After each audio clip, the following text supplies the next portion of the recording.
Salut mes élèves, ça va? Nós vamos trabalhar um problema agora com 3 corpos, 2 fios e 2 roldanas. Mas primeiro nós vamos olhar para os fios e roldanas e eu vou fazer alguns comentários.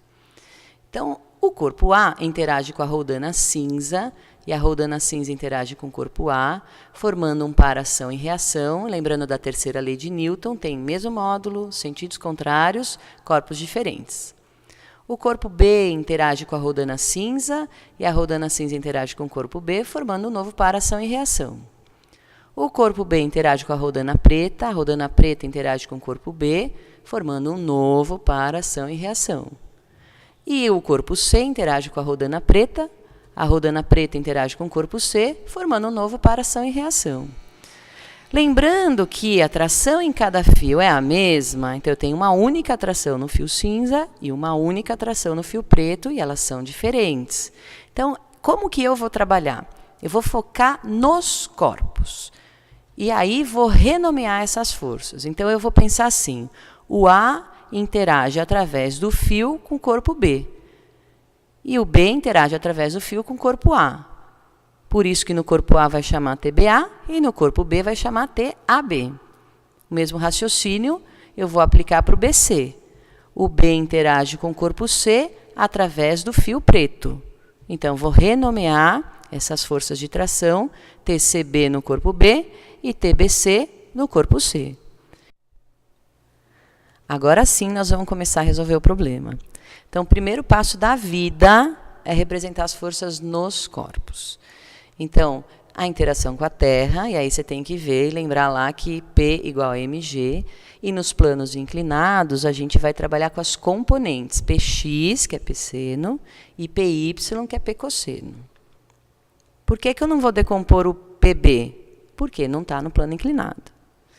Depois eu tenho as forças de contato com a superfície rígida, que a gente chama de força normal, sempre perpendicular à superfície.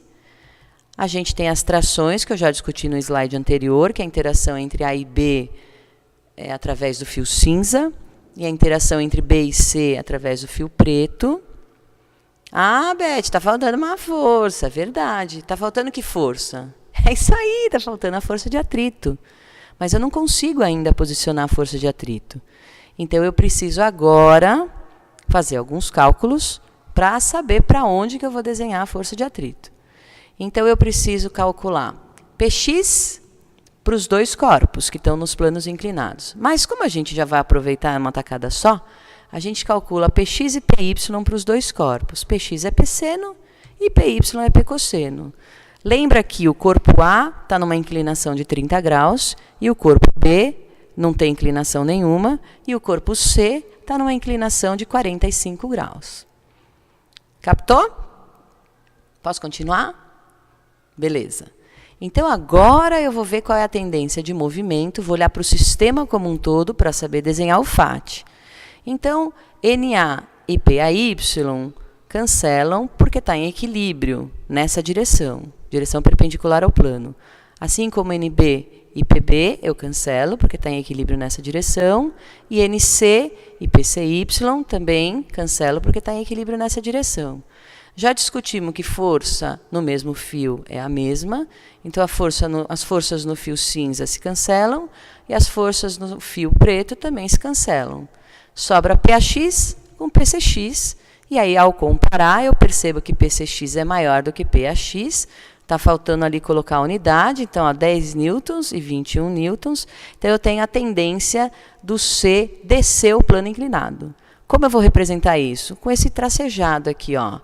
Então, eu sei que a tendência do A subir o plano inclinado, já sei posicionar a força de atrito. Do B andar para a direita, essa é a tendência, então já sei posicionar a força de atrito. Do C descer o plano inclinado, então já sei posicionar a força de atrito. Força de atrito é sempre contrária à tendência de movimento. E aí eu vou para o passo 3, que vou olhar também para o sistema e vou calcular o FATEM. Para comparar a força a favor do movimento, que promoveria movimento, e forças que atrapalhariam o movimento. Então, agora, nós estamos no passo 3, que a gente vai ver se tem movimento. Para isso, eu vou precisar calcular o Fatem para cada um dos corpos, para poder, então, comparar as forças que estão a favor do movimento com as forças que estão contra o movimento. Lá no enunciado, eu tinha 2 coeficientes de atrito, 0,10 e 0,20. Então, eu tenho que lembrar que o Mi estático é o maior, 0,20.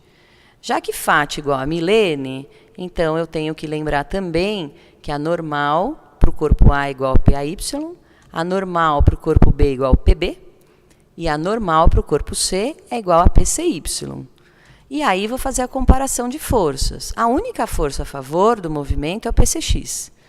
E a soma das forças contrárias ao movimento, que é o PAX mais a somatória das forças de atrito estático máximo, vai dar menor do que o PCX. Ou seja, há movimento e o bloco C vai descer o plano inclinado. E esse movimento é do tipo MRUV. Assim que eu descubro isso, eu já vou imediatamente para o passo 4 e tenho que calcular o FAT cinético, já que tem movimento. O Mi cinético, quem que é? Isso aí, 0,1. Então, aqui eu já deixei pronto o cálculo dele. Lembra que Φ igual a milene, já tinha falado quem era o N para cada corpo. E vou aplicar a segunda lei de Newton para cada um dos corpos.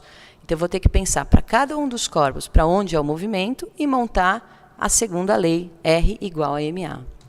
Então, já que o corpo A vai subir o plano inclinado, a tração é positiva e as outras forças são negativas. Então, tração BA menos força de atrito cinético do A menos PAX é igual a massa do A vezes aceleração. O corpo B vai se mover para a direita. Então, TCB é positivo e as outras forças são negativas. Isso é igual a MB vezes A. O corpo C vai descer o plano inclinado. Então, PCX é positivo e as outras forças são negativas. Igual a MC vezes A. Olhando no sistema como um todo, TBA e menos TAB se cancelam, porque tem mesmo módulo, e a gente discutiu isso lá no primeiro slide. TCB e menos TBC também se cancelam. E aí, o que sobra para o sistema como um todo? PCX menos a soma das forças de atrito cinético de cada corpo, menos PAX igual a soma das massas vezes a aceleração. E aí, você substitui os dados que você já tem, e você descobre a aceleração do sistema. O que quer dizer isso? Que os 3 corpos vão mudar a velocidade a cada segundo de 1,03 metros por segundo.